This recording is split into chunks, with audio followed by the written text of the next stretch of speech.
Yeah, so you lubed it up in a special way, and now it's reliable.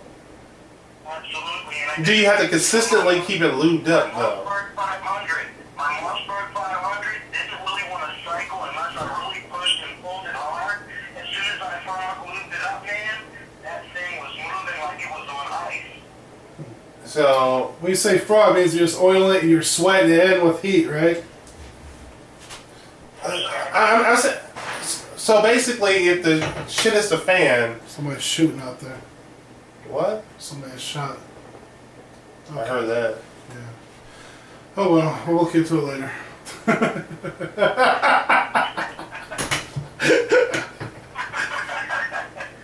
They ain't come through my window yet. Yeah, I know. We don't want to lose two of our favorites, buddy. We're this house got plenty to take care of that problem. Believe me. Oh boy. I know that for sure. So, will it be a lot of maintenance? Like, will you have to consistently oil it to keep it reliable if there's a shit as a fan type of situation? Or are you just good to go? Or is it something where you absolutely have to keep it oiled, you absolutely have to keep it clean, or it won't be cycling properly? Well, it seems to be doing very well, based on the fact that when the pores of the steel open up and the frog lube kind of seeps into it, and then the pores close when it cools down, it kind of leaves this kind of residue, and you wipe that away, and then whenever it gets hot, the pores open and frog lube kind of emanates from it, if you will. Well, what you're doing is a chemical reaction. You're actually recessing those lubricant molecules into the pore of the metal. So I understand what you're saying. I just never thought of doing that. I mean, whenever you have a rusty bolt on a car or something, you do that same thing. You heat it up, and you spray it with oil, and the oil actually soaks into the pores of the metal. That's how you can break it loose. And from there on, that bolt... Seems like a lot of work for a gun that's supposed to be working right out of the box. I don't know if I feel comfortable with a gun that requires you to do something like that to get it working reliably. Well, I've never had a gun that jammed. I've never had a gun that jammed. Well, check this out, Demcad. I had a $1,000 6-hour P226 that, trust me, I was pissed off when I went to the range and shot it, and the damn thing had failures to feed and failures to eject, just like my Kel-Tec PF9. So what happened next? Did you trust it ever, or did you get it working? I actually sold the gun because I was just like, believe it or not, for a time I had gotten away from guns. I was like so pissed off back in the 80s that, we were having a lot of gun crime, and I said, you know what, I don't want to be part of this. And then shit started happening, and I said, you know what, I'm not going to be part of it, but I'm damn sure going to protect myself and my family. So guess what? I started buying guns again. Yeah. And my wife didn't want to have them in the house either, and I was like, well, it's either me or the guns. You decide, 'cause I'm not going to be without them. That's how I feel. Luckily, I left out having one that likes the guns, too. I hear that from a lot of guys. It's like, oh, I would get this, but my wife says I can't get one. It's almost like they're a little kid and their wife is a mother or something. It's kind of weird. With some of these guys. That's like, geez, I mean, take a stand. Because if somebody breaks into your house, okay, and tries to hurt you and your wife and your kids or whatever happens, she's going to blame you anyway.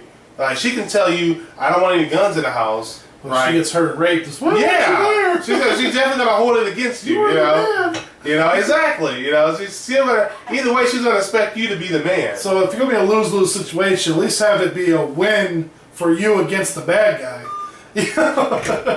Yeah, because the most anti-gun woman talking about, I don't want no guns in my house, be the same ones that'll rip you apart if somebody breaks in the house and you can't do nothing about it because they have guns and you don't. I tell you what, every one of these anti-gun people that are put into a gun situation, the first damn thing they wish they had was a gun. And they liable to admit it. I wish I had a gun. It's like, it's your anti-gun, And what's the fuck does wishing having a gun do? You might as well be praying. And then they want to risk other people's lives by saying, I don't want any guns in the house or whatever. Oh, great. So now everybody else gets hurt because you decided that you want to risk everybody's life for some stupid opinion. Anyway, we're getting off the subject. Go ahead. All right, well, we got a lot of callers coming in. Is there anything else you want to add? Yes, Demcad, also, I wanted to say to you that, believe it or not, through some of your videos, my wife was convinced that we should have guns, and now she shoots at the range. She's a marksman or markswoman now, and she can field strip any of these 9mm and clean them, put them back together in less than a minute, and she's really into it now. And, I Probably better than I am at it now. due to, your promotion of self-defense and prepping, and, you guys just stay strong and keep doing what you're doing. I'm going to get off now. It was a pleasure to speak with you again. All right, I love hearing that, man. All right, it's great. Absolutely, and I'll be in touch via email or phone, and guys, stay strong and take care now. God bless. Take care. All right, man. I'm glad to hear stuff like that, having some type of impact. Yeah. Next day. Hey, Nick, this is Eric in New York again. Hey, Eric. I'm sorry for calling in twice. I don't want to hug up the phone lines, but I just wanted to mention a really good cheap item for a shit the fan scenario. What's that? You can get a beer making kit online at $100, Yeah. and if the shit really hits the fan, you have something good to barter with. You can make three-gallon batches of beer. That's a good point. So, I picked up beer making kit. I got it going in my garage. It takes about a week to ferment. And then, you got to follow how to do it. You need a kettle to boil it. But, I was reading a book, and it was saying that when the shit hits the fan, people really need to relax more than normally. Yeah, So, most definitely. it's legal. People like to relax, have a drink. And, if the shit does hit the fan, I don't think people are going to be getting be able to get beer. But make sure you don't try to sell it by yourself. Make sure you got some backup, because it may turn into Back to prohibition. it may turn into a Miami Vice type of situation. By as hell, it's back to Bugsy. But yeah, I agree. That's a great idea, and definitely thank you. Is the beer good? I have to ask. Actually, it's really good because Okay. you can use expensive ingredients. So Okay. I think it cost me about $30 for my first batch, which is a lot because you can get it down to like $18. Yeah. But if you use the better hops and the better wheat, or the better oats, it comes out better than any beer you probably ever had. No, Budweiser, none of that. Not gonna spend. I can't drink beer. I can't. Yeah. The only beer I ever had that I actually thought was actually good was Rainier. I was in Alaska. I had something called Rainier. It's like rain and ER. Rainier beer. And You'd be surprised at desperation when people just want to get relaxed, whatever. I mean, girls who normally don't drink beer. My wife, she doesn't drink beer, but if we're up in a cabin or somewhere and there's nothing to drink, she'll have a beer because it's either that or nothing. So Hello. I kind of feel like in a situation that we're talking about, where things are closed or the roads are closed, there's nothing else to drink. I mean, probably people are gonna drink it.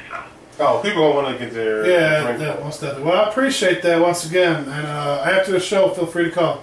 Oh yeah. Thanks, guys. You guys are great. Thanks a lot. Yep, take care. Bye. Thanks. As long as you clean the upper receiver, firing pin, piston, Damn. fire bolt, you should be all right with the AR-15. Yeah. If the shit's the fan, I don't care how many AR-15s I have. I'm gonna. I'll grab that AK. Yeah. It was how accurate it is. I want the AR-15 because it does look cool. It does have a lot of accessories, and it is easy to shoot. So I do want one for that, but I don't want one for my home protection. Yeah, but 5.56 is so expensive now. I might just go ahead and get a 308. Why not? Next day, I got my wire here. There you go. Oh, hold on 1 second. What's that again? Oh, it's Alex. What's going on, Demcad? What's going on, Nick? Oh, not much. What's up? Not much. Yeah, man. I wanted to talk about this NSA thing. Kind of take you off topic a little bit tonight. All right. Go ahead. Yo, what is going on? It's like I was talking to some of my coworkers because I work at a law office here down in South Florida. And I was talking to some of my coworkers about it. All the guys are pretty much my age, and they could get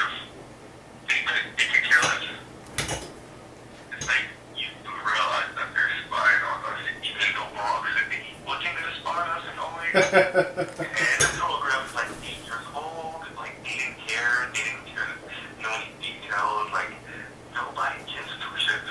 It's like, okay, I have nothing to hide anyway. I'm like, okay, say that shit now. Yeah, people say have nothing to hide because what they do currently isn't considered illegal. You know, I don't think they're ignorant.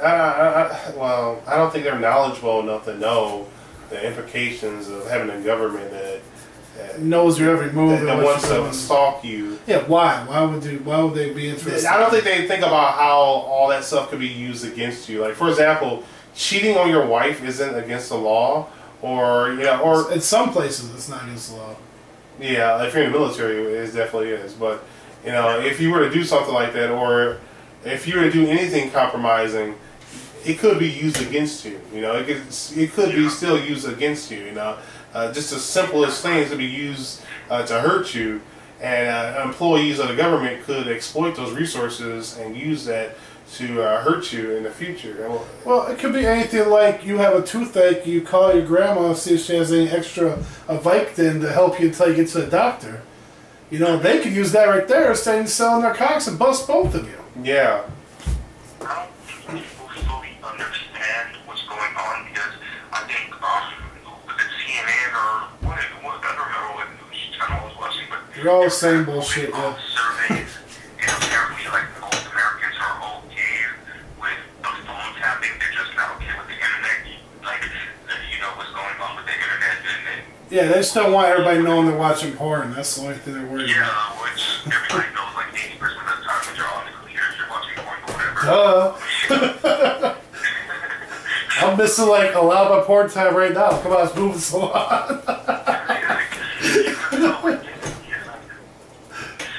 How do you? I think this is one of my biggest problems, and I'm not an optimist. Like every time I hear Demcad speaks or whenever I watch any of his videos, he kind of has like these optimistic vibes. I live in Miami. I live in a city. I see these dumb fuckers every day. I can't be optimistic.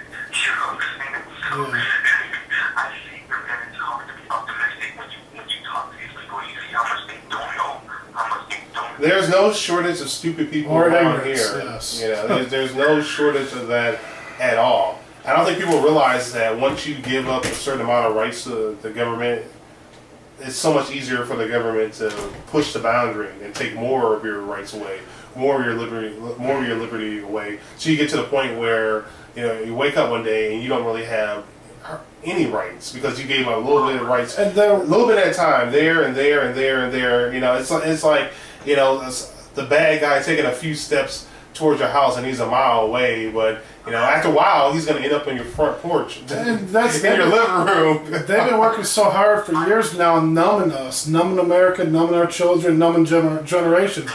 They're attacking our education. Our education is next to nothing now. They're attacking our youth. Think about all these reality TV shows and stuff. They just make you numb. Funny that you say that, Nick. Okay, I'm a young black dude. What I find is like, I was telling my sister this the other day, like, I don't like the fact that, like, so many of girls that kind of, not friends per se, like, I want to say, like, associates or, like, people that are kind of in your cipher, it was always, like, Bad Girls Club and Love and Hip Hop this and that. Jersey Shores and shit. And all that does is kind of lower the conversation every time you talk to them. It's so much easier for them to annihilate. It's so much easier for them to curse you out. And that is the black girls, the white girls are watching this, the last Bad Girls Club too. So like all the women are coming like down a notch, Down a notch. They came down to. They're But that's what happens over a period of time. It happens incrementally, as the person says. But you may see just a little small change in a couple years, but over a period of time, it becomes more substantial. It's the same thing with inflation. A lot of people don't think, it's not a big deal. Okay, so maybe you lost 1%, the dollar loses maybe 1 or 2% of its worth in 1 year. So it's not really a big deal or anything because the internet is everything so long. But what people don't realize is that over a period of time, this stuff builds up into something much greater. And you see that with this change in the culture, the change in society. A lot of people don't care about education as long as they think their kids are going to a good school. What they don't understand is how it affects society as a whole if we have an education system where half the kids in the inner city can't freaking read. They actually did a huge attack on the education system here in Michigan. The way they started it is, well, first they almost made it so that it was impossible for teachers to teach kids by stopping the supplies of school books, paper, whatnot like that. But then they went along and they put it out on all the news channels, everything, our teachers being paid too much. And they blew up this huge number, saying an average teacher makes like $115,000 a year, where an average teacher makes about 48 to 40. And then everyone was like, "Oh, these teachers are making all this money, and they can't even get books and paper and pencils for our kids." Where the teachers are actually here coming out of their own pocket.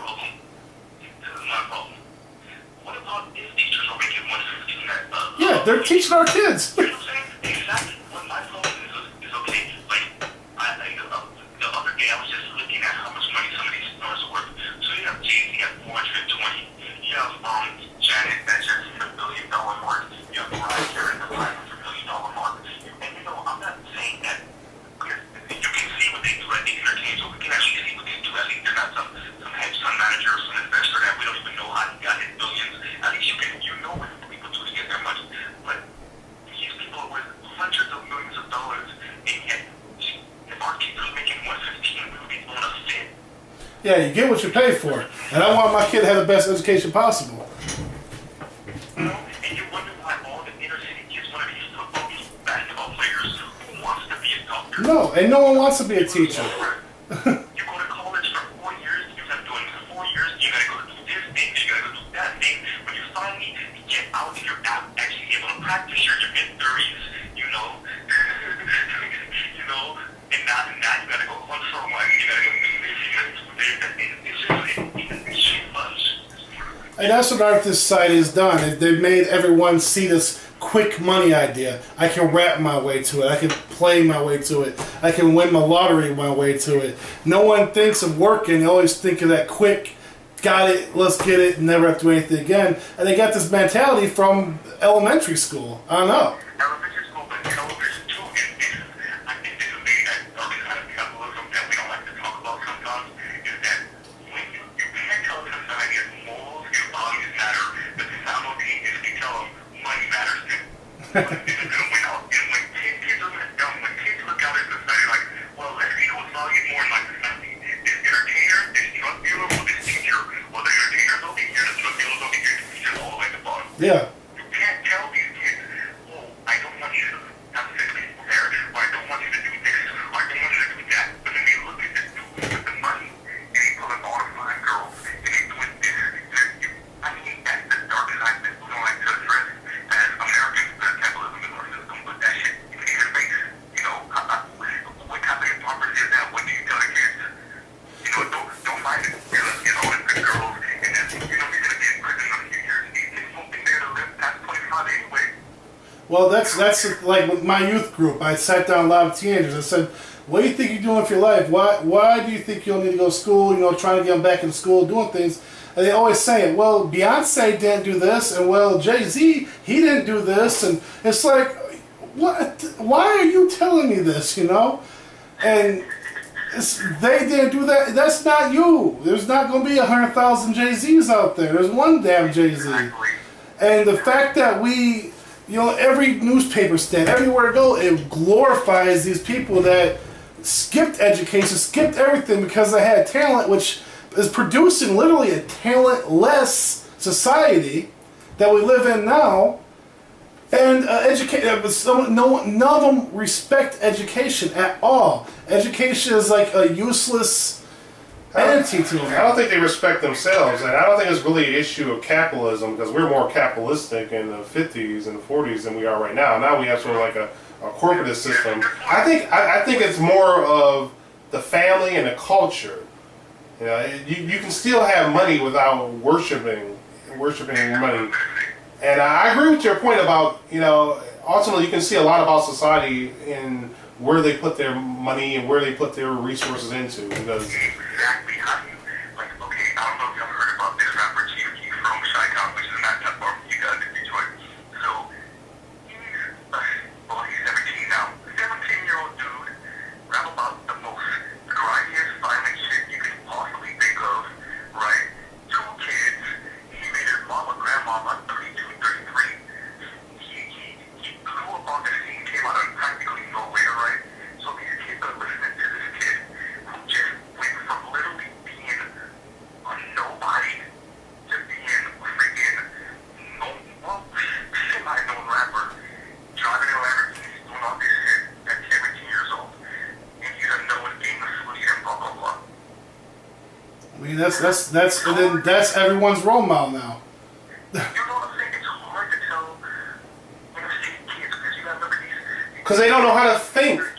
They don't know how to think logically. They don't learn how to think logically in school. They don't develop critical thinking skills in school. They're not taught like that. I mean, you break down the numbers. There's about 315 million people in this country. Okay, you're one of these people. Realistically, what are your chances of playing in the NBA? What are your chances of playing in the NFL? What are your chances of being a rapper? Okay, you look at the top 40. Okay, you have maybe 40 people in the music industry that's making a lot of money, and a lot of those people at the top of the charts aren't really making a lot of money. But anyway, that's maybe 40 people, 40 acts, and let's say maybe 300. I don't know. Let's say maybe 300 who are making it to a level that people are really thinking of, right? And then you add up all the people in the NFL and all the people up in the NBA. That's nowhere near 0.000000001% of the population. So how realistic is it for you to focus all your energy on making a lot of money in a very narrow field? You know what it is? It's because I'm gonna use this line that Young Jesus in one of his songs. He's like, you like the business, right? So he's like pretty much saying, you do things for what girls like. So especially, and I tell my sister, I tell other women I come across this all the time. Women set the precedent for what men do. That's our ultimate goal for most guys is to get the girls. So when you're in middle school, you're seeing these girls go after the local D-boys or the local wannabe clubs or whatever, however, that gets ingrained in your mind at 12, 13, 14 years old. That's why I need to be. You know, so those girls, and it's crazy because those girls didn't mature, a lot of them, and decide, you know what, I don't want to do that. And when they come out of high school, yes, some of them become baby mamas and stuff like that. But a lot of them actually, you know what, that's not my lifestyle. I don't want to do that. They go to school, they get their education on. But those They grow up faster because of who it. have that mentality, they're stuck with it. And that's the crazy part. Those boys are stuck with it. So that's why I think you see it across the race spectrum when you see a lot of these young guys are not going to college, not getting degrees, not doing much of anything outside of high school, and girls are excelling. And girls are like, why? Why should I? Yeah. You know, at the end of the day, why is that going to leave our society? You know, a bunch of single moms that are a bunch of doctors and lawyers? That doesn't make any sense. It's just, I don't know, I don't know where we go from here. And being in a city like Miami and seeing it on a daily basis, it's kind of difficult to talk to people and like kind of get that kind of meet people that kind of understand where you're coming from, even if they disagree with you. And I live in a city like Miami, and it's still hard to find people like that. Yeah, I agree with you, man. Yeah. It's gonna have to start at a cultural level. Oh, go ahead. Yeah, but I just saying thanks for letting me rant. No problem. Oh, yeah, no Thanks problem. for calling. Anytime. Take care. All right. All right. It's been an hour and 15 Yeah, minutes. it's been a long rap, so we're gonna rack it up. Rack it up.